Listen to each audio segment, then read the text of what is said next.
So instead of me just rambling on for 20 minutes about this project, I thought what I would start with would just be a brief overview of this project, how I got into it, talk about a few of the photographs, and then have more of a discussion because I think that tends to work better in shorter time frames.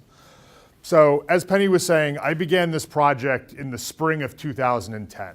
The Muslim American Society, which is a national Muslim organization, wanted to build a mosque and community center on Staten Island in New York City. The idea was they were going to buy an abandoned convent from the Archdiocese of New York and convert the building. When the people on Staten Island found out about this, however, there was a huge backlash. To the point that at one of the community meetings that they had, a retired Army, I believe he was a captain, had come to try to sort of make amends between the Muslim American Society and the community. He was a Staten Island resident, served 2 tours abroad, the whole 9 yards. When he asked the Muslim American Society if they were going to be good neighbors, they said, of course, that's why we're having these meetings. When he turned to the people of Staten Island, they shouted him down and literally drove him out of the hall. This was covered very widely in some of the daily newspapers in New York, but had never gotten a lot of national press. This was about 6 months before the hoo-ha over what became known as the Ground Zero Mosque, which I'll talk about in a little bit. So when I was reading about this in the paper, I wrote to the Muslim American Society, and their main offices are in DC. They then, in turn, put me in touch with a mosque in Brooklyn, who invited me to come for an entire year and make photographs basically of whatever I wanted. So on the first night of Ramadan in 2010, I showed up at the mosque with my cameras, and so began the project. The first couple nights I was there, actually, I didn't take any photographs. I had my cameras with me, but part of the way that I work in general is it's always better to get to know people before you start putting cameras in their faces. They tend to get much more at ease with you around that way. So the first couple nights, and I had never been in a mosque before in my life. I grew up Roman Catholic, grew up just outside of Philadelphia, went to a Jesuit high school and a Jesuit college. So it was sort of an eye-opening experience. I had no idea what happened. The only Muslims I knew were the guys in New York City that drove the cabs and the guys I'd buy my morning coffee from. The first photograph I actually made for this project, it's on the very first roll of film, and it's like the 10th negative, is the one on the other side of that wall of the girl praying with her father. That was sort of the first big photograph I got out of this. It was, again, the first roll of film, first couple of negatives. And when I saw that, I realized there was something to this. So I spent the first year photographing exclusively at this one community in Brooklyn. When the time sort of came to an end, I decided part of it was that not so much a decision, but an idea that you can't tell an entire group story off of the group of people in one place.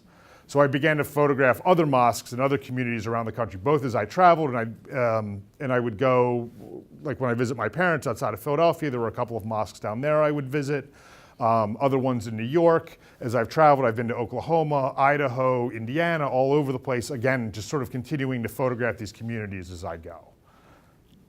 And again, the idea of this project is I realize that people aren't going to have a huge epiphany just by looking at my photographs and decide everything's great, everybody can get along. But if my goal is if these photographs can start a discussion, that's sort of what I'm trying to do. And hence why I would much rather have a discussion now than just stand here. Where is the work being shown? The work has been shown, well, actually at the moment it's here and in Missouri. I was in Delta State University in Mississippi in the fall and Oklahoma City University. It's been in Idaho. It's going to Colorado and Missouri again, Chicago, New York, Boston. There's been like 25 shows, so I can't remember exactly everywhere that it's been. It's all on my website, all the past exhibitions. But it's been shown pretty widely. My goal with this project is to eventually, as I said, it's sort of ongoing. So I'm hopefully going to be visiting a mosque here tomorrow, actually, to make some more photographs to go along with the project. But my goal is to eventually sort of get all the way to the West Coast and sort of photograph not necessarily a mosque in every state, but at least in every sort of regional area of the country to sort of make it an East Coast to West Coast and everything in between view. Yes? Why the Muslim community? Because I really, again, began with that mosque on Staten Island. I realized when I was watching this news coverage that all these people that were protesting this mosque and a bunch of other ones, including the 9/11 mosque, nobody had ever actually been in these mosques to photograph the people or talk to the people or see what was going on. They were just outside protesting it. Nobody had gone across the street to see what was going on. I was, at the time, the first photographer that was ever in the quote-unquote ground zero mosque downtown Manhattan to photograph. And can any of you guess why I was the first photographer that was allowed in there to photograph? First one to ask. Exactly. Nobody had ever bothered to ask to go in except for me. The board had no idea what to do with the request.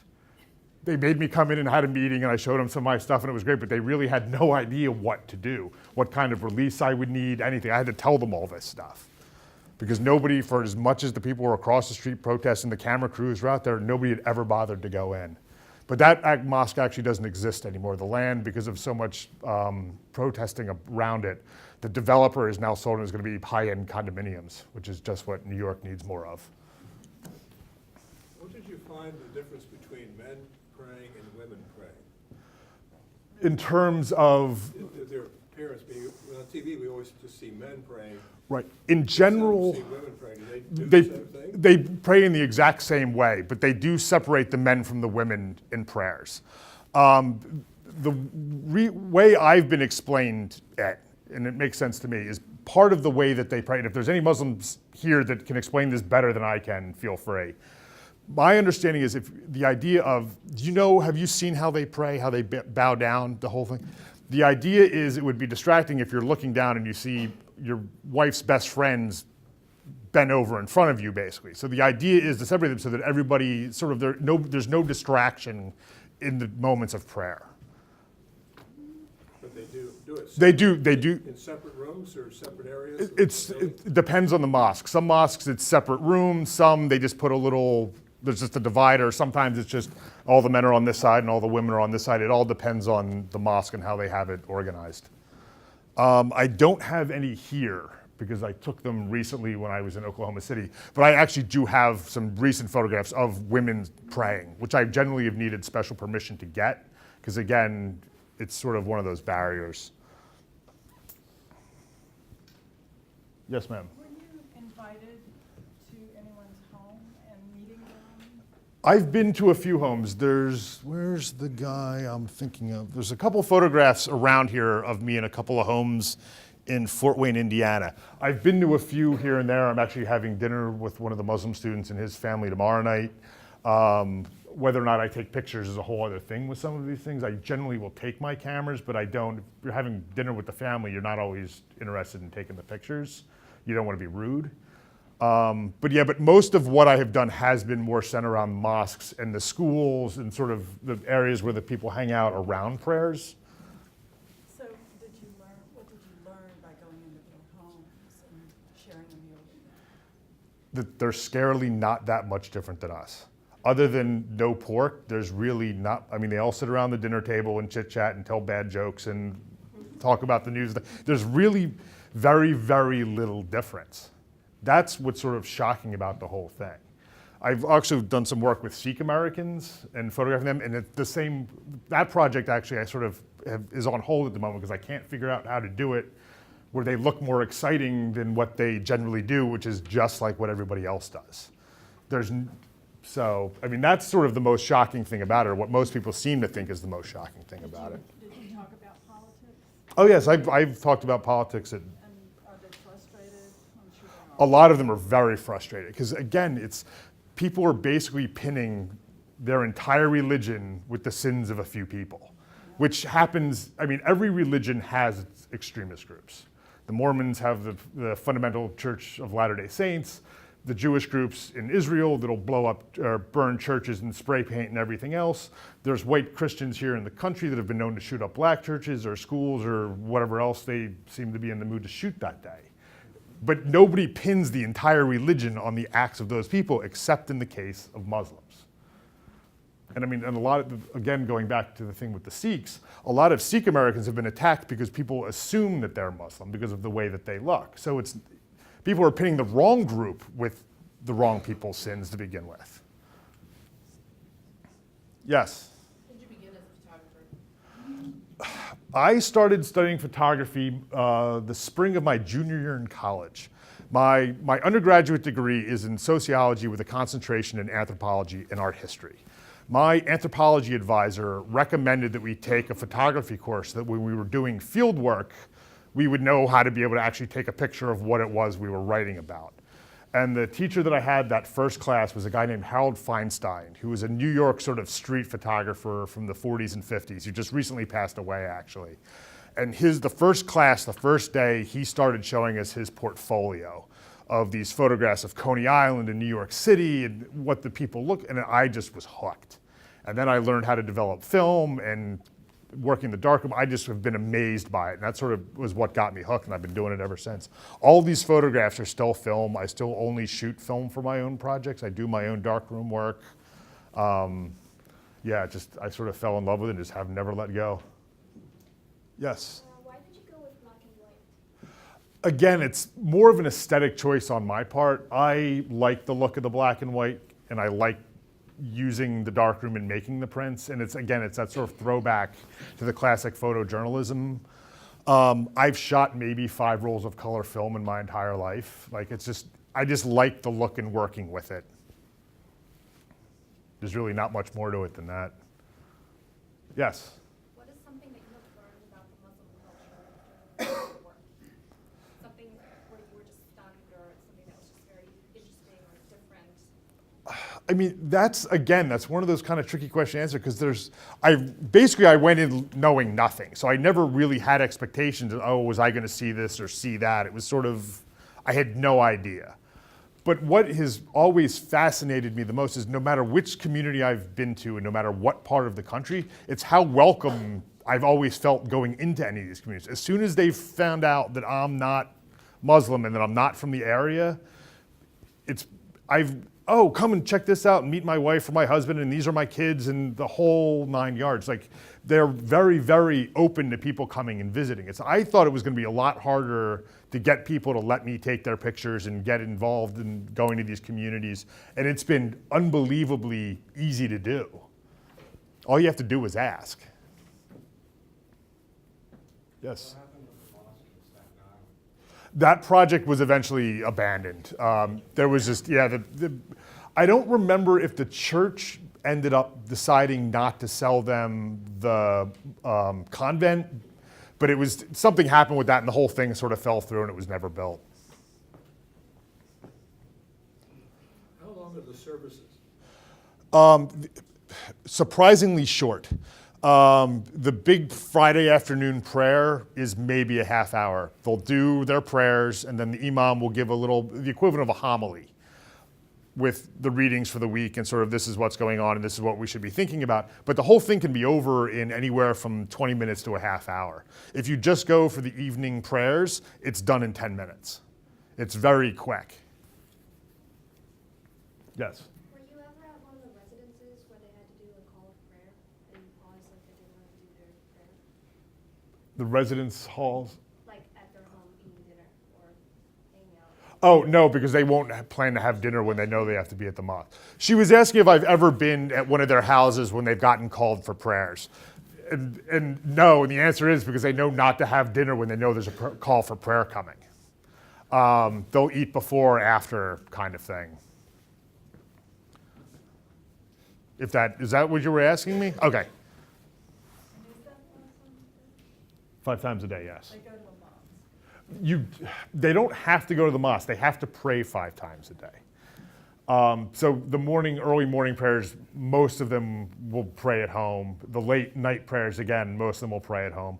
On Friday, the midday prayer is sort of the big weekly one where the imams come and give the talks. The rest of them are sort of much more informal. Sometimes there'll be 10 people at them. Sometimes there'll be 100. If it's a weekend, you might get a few more people than a weekday because people work. If the holidays are always crowded. I mean, this photograph here was in the Bronx, actually, a mosque not far from my house. This kid is actually on the sidewalk outside of the mosque. The mosque holds about 5,000 people, and it was so crowded for the Ramadan prayers that night that they had basically mats set up on the sidewalk so extra people could pray. Do they have donations Do they pass the plate? How do They have, I mean, there's donation boxes in the mosque that you can, they don't pass the plates like they do here, like in a Catholic church. But people do donate to the various causes. They'll have one just for maintaining the mosque. They'll generally have one for, like the big one at the moment is for money to help the Syrian refugees that are getting resettled, this kind of thing, so. I was gonna ask how frustrated do you get with like trying to find the perfect photo? I never worry about getting the perfect photo because I don't necessarily think that one exists. It's sort of, you take, especially with this, because I have no control over anything that's going on in these moments, other than the settings on my camera. So if I get a good exposure, that's a good photograph. But how things line up in the photographs, part of it's your own aesthetic, whether you think it's balanced or not balanced or how it works or not. It's sort of, but it's part of it's trial and error. I mean, I'll bang away with a couple rolls of film in a night, and maybe out of a roll of film, I'll get two pictures that I like. Only one of which will ever actually make it into a show anywhere. Yes. That leads into a question I've been thinking about. In your editing process, what criteria are you using? To me, I mean, as a candy lover, I like the Whitman sampler where you have a variety. A little bit of everything. I see a variety up here, and I'm curious as to why you pick one over the other. You have this contact sheet in front of you. You have Right. all these, and you're picking out a photo. Right. Why are you picking these photos? Part of, I mean, okay, picking the photos off the contact sheet and picking which ones I'm showing are two different things. Okay. The ones on the contact sheet, when I first get one back, I'm looking at the photos I've got. Part of it is just all of a sudden you'll see something, catch your eye, like that's just the way the subject matter and the things in the photograph fit into place. Sometimes the one right next to it, right before it or right after it's no good. It's all a matter of just catching that moment that for some reason caught your eye. Now, when it comes to how to mount the exhibition of this work, I mean, I have thousands of photographs. Yeah, in general, the idea I generally show this in blocks of 30. There's another exhibition of this work actually in Missouri at the moment. And it's basically a duplicate of this. I think they have two slightly different photographs. The idea, though, is, kind of go back with the candy sampler. Yeah. I don't want everything to be just, I mean, I have so many pictures of guys praying in mosques. I could do a whole show of just that. But I don't want it to be just that. I'm trying to give more of a complete show of what's going on. And you don't learn as much, it doesn't open as much discussion if you make all the photographs of just one type of subject. So I'm trying to show a little bit of what they do in the mosque, at home, and playing basketball or playing cricket in the park, and just in general, and some portraits, just to sort of make it more visually interesting. And the show does change exhibition to exhibition. These photographs haven't been at my apartment since August. There were 4 shows in the fall, there's 4 shows in the spring. So when I get it back this summer, anything that I've shot in this past year, I'll update and change some of the photographs even to go out in the fall. So if you were to see this somewhere else in the fall, you'll probably see a different set of 30 photographs. Some of them are always in it, but others will change. When you look at that context sheet and you see an image that falls into place, it sounds to me like you're talking about a formal organizational compositional issue. To me, it's more of a gut reaction. I can look at my neg contact sheets and be like, there's just something in it that you don't like. Whether I can't always tell you why, but like I know I can tell you I like this one better than that one. I might not be able to tell you why I don't like the one on the left, but I can tell you about the one on the right. It's just the emotion in the eyes or the way the head's tilted, something like that that'll just make, that's the photograph of the person. Is there any hierarchy of value in terms of your value of the photograph on, I mean, is any of these any better than the other on this wall? I mean, some of these prints, looking at them, having not seen them since August, I probably have made a couple better prints since these were printed. But it's more, I mean, there are definitely photographs here that I like because I have a reaction to them more than others. The one of the cop praying has always been one of my favorites. That's actually the Ground Zero Mosque, by the way. So that was a New York City police officer praying in the most publicly hated mosque in the country. The one of the little girl that I said I took the first night, that has always been one of my favorite photographs. The little boy's t-shirt, again, part of it, that one is I like what the shirt says because I think it's hysterical. The kid who was wearing that shirt is a really funny little kid, basically. And I've stayed in touch with him along with everybody else. And so that one, it's more because I have fond memories of the kids. So when I look at the shirt, I not only can relate to what it says, but I remember the kid too, which is like, that's what I'm saying. Like, I have a different reaction to them. I don't know if any of them are necessarily, how to classify them as better or worse. I just have a different reaction to some of them. So it sounds like your decision is based a lot on the subject itself. Yes. Rather than like formal design. Yeah, I am not as worried about formal design. So it's subject based. Yeah. Okay. That was a really short answer on a really long way to get to it. Yes. While you were there, did you have to, were you required to go along with some of their religious ways? No. I mean, I take your shoes off, but that's the extent of it. Yeah. Yes. Have you attended many Friday midday prayers? Yes.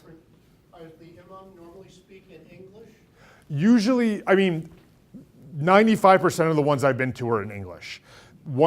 In a couple of mosques that have larger Arabic-speaking populations, they'll do it in Arabic and then in English. So that everybody, because not everybody speaks Arabic as fluently, so they'll do it in both. So I do generally understand, I mean, I know what they're talking about. How accessible is good film? Not hard. B&H, which is like a national, I mean, it's based in New York City, but they'll ship film anywhere. There's enough camera shops in the city I can get. I mean, could I walk into a store here in Williamsport and get the black and white film I use? I don't know.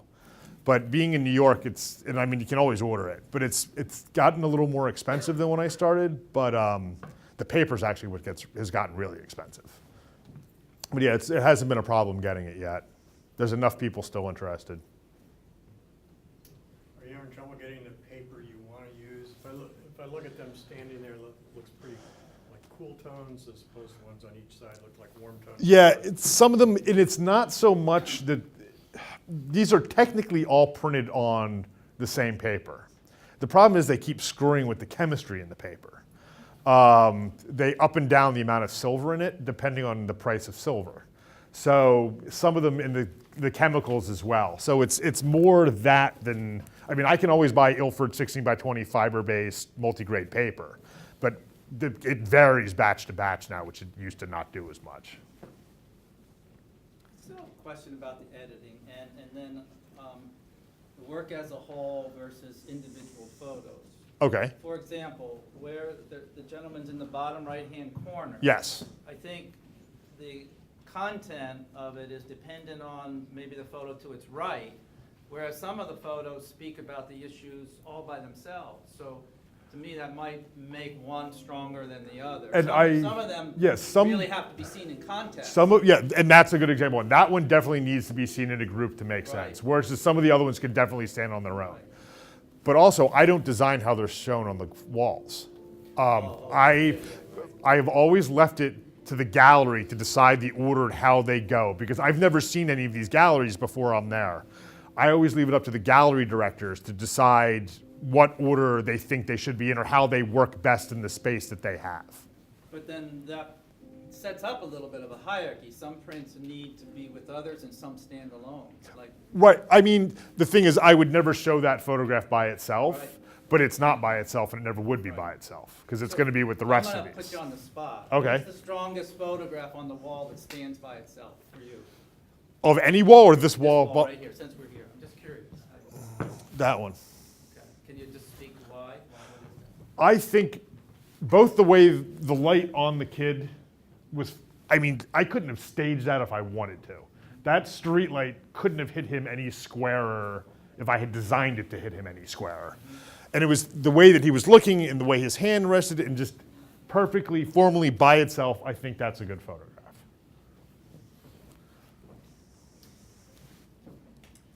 You talked about wanting to start a dialogue. Have any of the venues organized community dialogue? Yeah, different schools have done it in different ways. There have been some, it was shown up in Helena, Montana. They did a big interfaith meetings and stuff like that around it.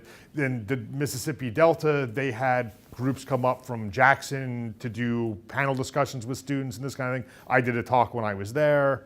Different schools have done it different ways, but it has been involved in various, it's also been part of a couple of conferences and symposiums dealing with not just inter-religious discussions, but intercultural things. So it's been used in a bunch of different ways in that respect. It's sort of depending on how people decide to organize it. Yes? I really like that you included the photo of the person holding the Quran and the bookshelf. Yes. The vibes of the Quran, because I think for any religion, no matter where you are or how you interpret it, it comes back to the book. Right. And so a question I have for you is, does your day job, because I'm assuming now you're photographing for Sotheby's inanimate objects, paintings or whatever. Furniture, yeah, all kinds of Right. stuff. So does what you do during the day, did that affect how you shot the Quran at all? Or- You know, I've never honestly thought about it. I don't know. I mean, I've photographed, in working for museums and stuff for 16 years, I've photographed more books than I care to recall. How has that, like, somewhere hidden in my brain gotten into how I photograph a book that somebody's holding? If I did it, I didn't do it consciously, but it's probably there somewhere. And the other thing with the bookcase, every mosque has a bookcase that has nothing but Qurans on it. And then every mosque also has the shelves where people put their shoes when they go into the prayer space. I have photographs of both things from every mosque I've ever been to. People have told me I should do a show of just those two things. But Do the people take the books during the service? no, they're for people. They don't use them during the prayers. People will come early and read a little bit of the Quran before prayers, after prayers. They have a lot of the ones you'll see. Do I have any on this wall? Of the students, not that one, that's actual school. The kid over there in the corner, thank you. The one of the kid reading the Quran before prayers in Wichita. There's the group of girls on the far wall, the second from the far left. They have, for a lot of the kids, they have basically, it's the equivalent of Bible study class, but of the Quran. So they go over the stories in the Quran, they discuss them. They also have Arabic classes in a lot of them to teach people how to read Arabic. Because a lot of the people that can speak Arabic still can't read it because it's extremely complicated to read. So they use them for that as well. Yes? Previously you stated that you grew up Roman Catholic. Yes. So, do you believe that you have successfully documented and depicted the Muslim American experience or life correctly and how they want to be perceived, as you've never had experience on it? Okay. Very true. I can't tell you if I've done it, the whole experience perfectly. I really doubt that I have, coming from the outsider. I am an outsider when I do this, and I'm well aware of that.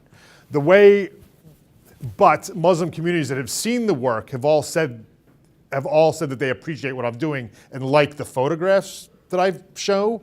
So if they're okay with it that way, I sort of take that as a sign that at least I'm going in the right direction and that I'm depicting it in an appropriate way, in a way that they think is okay, and that sort of says the right things or what the message that I'm trying to get across. You're right, I'm an outsider. I don't know. This is not by any means the complete picture of Muslim Americans. I'd have to go to every mosque in every community in the entire country to do that. This is just a sampling. Have you ever thought about partnering up with a Muslim photographer in order to kind of improve your understanding of the Muslim American experience? It's- and kind of have more insight? It's been talked about a couple of times with a couple of photographers. It's just never actually managed to pan out. There's actually a European Muslim photographer who's based out of Denmark that has basically been documenting European Muslim communities. And we've swapped a couple emails trying to see if there's some way we can combine his work and my work into sort of more of a semi-global thing. It's sort of just emails and ideas at this point. But I mean, the idea has come up, it's just never managed to pan out for various unsundry reasons. Yes. Have you ever showed your work to individuals who know dislike the Muslim community? You mean purposely, or? First of all, most of them don't want to talk to me anyway, judging by what they have written about me online in the past. So they have apparently seen the work, though. But no, I've never, I'm also not crazy enough to call up like Pamela Geller and be like, hey, you want to come check out my photographs? It's just not, I'm not trying to pick a fight. If I do, so be it, but I'm not looking to do it, if that makes sense.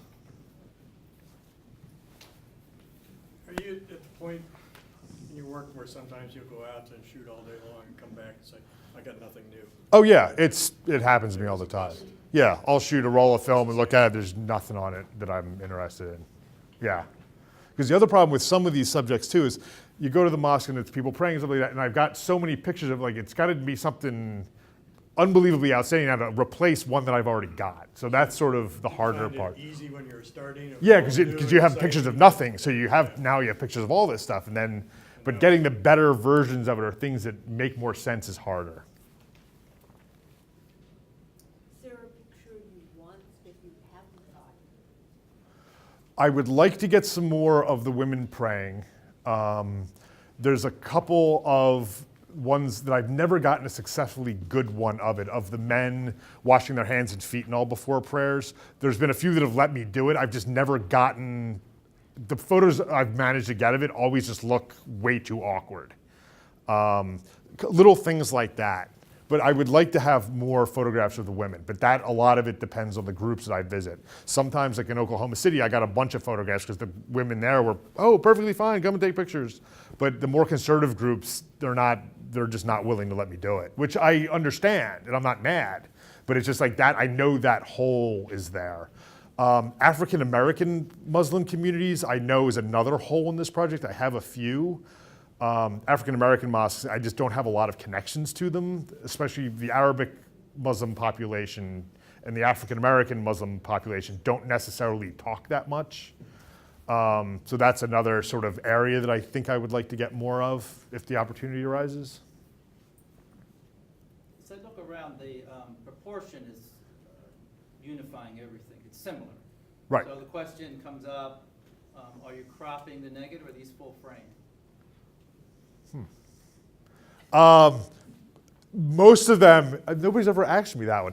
99% of them are full frame. There are a couple that I've cropped, but I only ever do slight cropping. If there's something really stupid in the corner or somebody's hand sticking out, I'll get rid of that. But I'm not one of those I never crop kind of guys. Yeah, I'm just curious. Yeah. Are you shooting the same focal length on everything? Same lens? No, I basically use a 21, a 24, 35, and a 50 in various combinations depending on the space that I'm in. But yeah, I'm not a big fan of long lenses. I despise zoom lenses just because I don't think they're as sharp.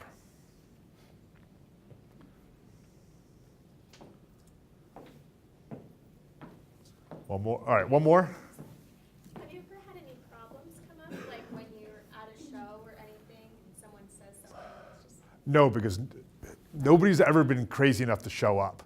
The people that have said stuff, have written it online. It's much easier to anonymously write something online about somebody than to show up and say something to somebody. I always wonder if somebody's going to show up, but nobody up until this point has ever actually done it.